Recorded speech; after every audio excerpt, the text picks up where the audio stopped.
Hello friends, this is my next video on consumer behavior unit, and I'll be covering now the fifth learning objective, that is different types of buying decision behavior.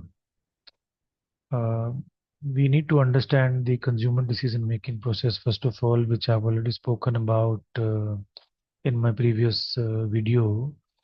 And this consumer buying process starts with the recognition of the problem, and based upon the recognition of the problem, the consumer search for the information, tries to find out several brands or alternatives that would solve their problem. And then, based upon the psychological characteristics, consumer evaluate different alternatives and choose the final one. So, based upon the psychological characteristics and the selection of the final alternative, a consumer makes a purchase decision and goes for post-purchase evaluation of the product or service they have bought. Right. So this problem recognition, or the first step, the motivation is very, very important. And this motivation consumer receives from different informations and different scenarios, and then the perception gets developed as per the information that he selects with respect to the various solutions. And based upon the evaluation of alternatives, his attitude is formed, and this is getting integrated for the final purchase outcome, and then the post-purchase evaluation takes place and the learning comes out. So this concept of buying behavior means study of what customer do and why he does that.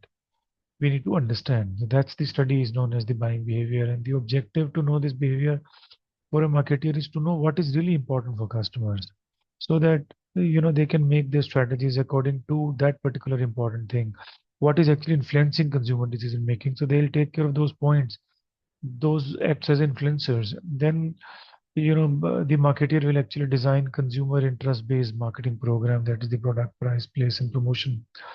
So there are four types of purchase decisions that a customer goes through: minor new purchase, minor repurchase, major new purchase, and major repurchase.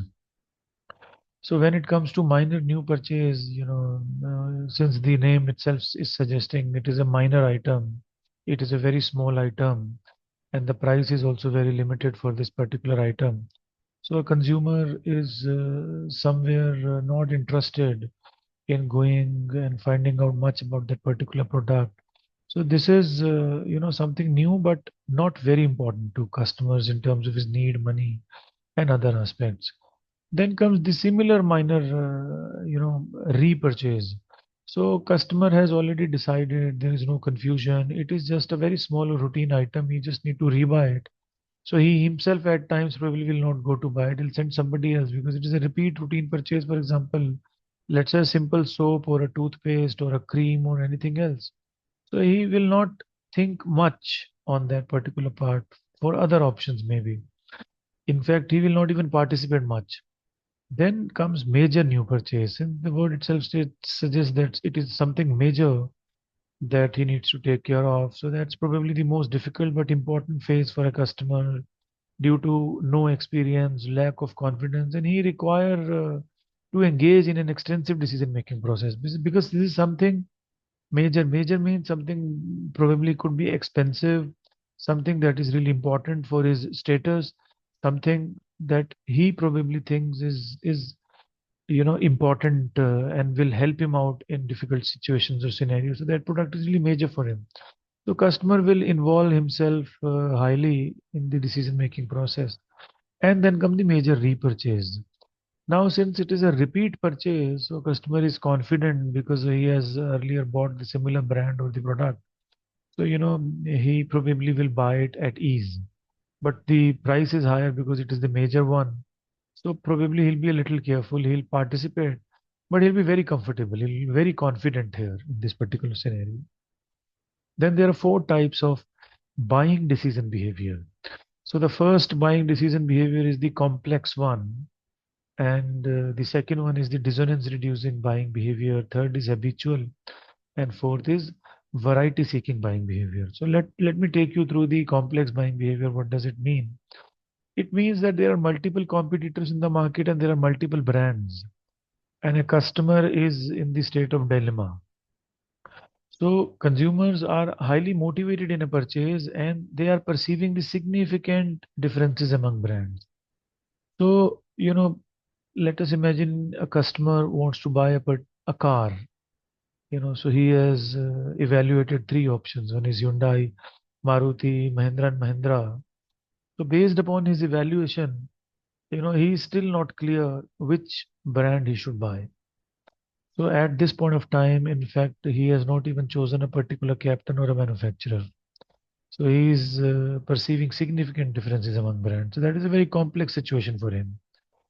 The purchaser are highly motivated when product is expensive, when it is risky, when product is purchased infrequently, and product is highly self expressive due to specifications. So these are some of the characteristics of the complex buying behavior. Moving with the another type of buying decision behavior, and that is dissonance reducing buying behavior. This occurs when consumers are highly involved with an expensive, infrequent, or risky purchase, but see little differences among brands. See, in the previous, the situation was complex because the significant differences were high, but here the differences that customer is observing is not that significant. It is a little significance is there. So, for example, here in this case, customer probably may have chosen the brand. Like in earlier scenario, he was confused with Hyundai, Maruti, or Mahindra and Mahindra. But this time, he's clear that he'll buy Maruti brand, or he's clear that he'll buy Nikon brand for camera. So the brand or the company or the manufacturer name is clear to customers, but he is not clear with which variant he should buy. He is rather clear with the brand, with the product, and with the multiple branding options. So he has picked one brand, but he is not clear which variant he should buy. Right? But brand is final, company is final. So he is confused. So he need to, reduce his dissonance somehow. So he'll have to probably need to collect more information, and then that dissonance would be reduced. So the third type of buying decision behavior is post-purchase dissonance, and this occurs when customer notices certain disadvantages of the product purchase. So in this particular situation, what we are observing is that customer has actually bought the product or taken the service, but somehow he has now heard something which is not favorable or something which is favorable. So this mostly comes. So the consumer is noticing certain disadvantages, or in case if he hears something positive, this dissonance would be reduced. So this is a very natural phenomena. Whenever you purchase any item, you will end up into the post-purchase dissonance situation. And if the result is positive, over a period of time, people talk positive. If you're comfortable with the guarantee, warranty, the salespeople, or the team that is involved in the purchase of that particular brand, so then this dissonance will automatically be reduced. Then comes the habitual buying behavior. So we have spoken about complex, we have spoken about dissonance reducing, we have spoken about post-purchase dissonance, and now this dissonance is the second one. First is complex, second is dissonance, and the third one is the habitual buying behavior. Now here, consumer involvement is very low. Why? Because the consumer is perceiving a very little significant brand difference. So line extension for small items like ketchup. Earlier, in dissonance reducing behavior, the line extension was not clear. The variant part was not clear, but the brand was final. This is the similar situation here. But in comparison to dissonance, out there the price was really heavy. The product was expensive, infrequent, or risky. But here, this is habitual buying. The product is not expensive. It is a frequent buying behavior. It is not that risky. So, we are probably clear on the brand, but probably we are not clear for the variant part. But then since it is a habitual buying behavior, so we will go ahead with the brand itself. So we will not be bothered whether which variant would suit us or not. So this is absolutely clear about what is to be done now. Then comes the variety seeking buying behavior. This occurs when consumer have low involvement, but still, irrespective of low involvement, still consumer is seeing significant brand differences. For example, there are different competitors for smaller items, right? So now, since consumer is seeking lot of differences, so he need to pick one competitor here. He need to pick one brand here, but he'll go with the variety seeking option in this particular case because the brand differences are significant. So let us learn everything from this particular matrix. So one is the complex buying behavior. See, involvement is high in complex or in dissonance.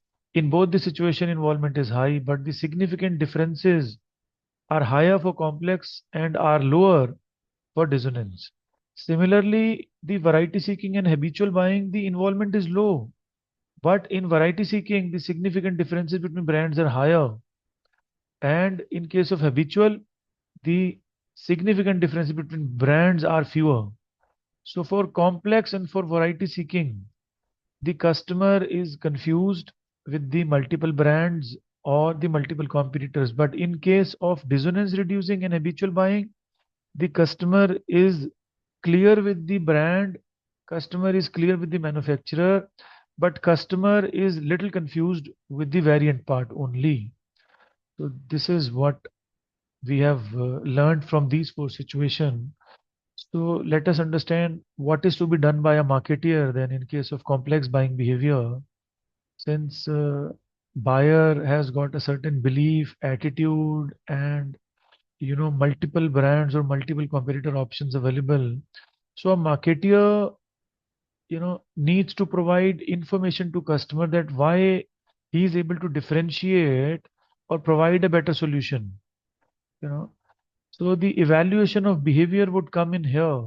So probably marketer needs to give publication in print media or the motivation of sales personnel should come in so that this complex buying behavior can be rectified at ease and the consumer can be given a lot of information on evaluation parameters and the sales personnel should be available 24 by 7 by 365 for customers for any information they are looking for.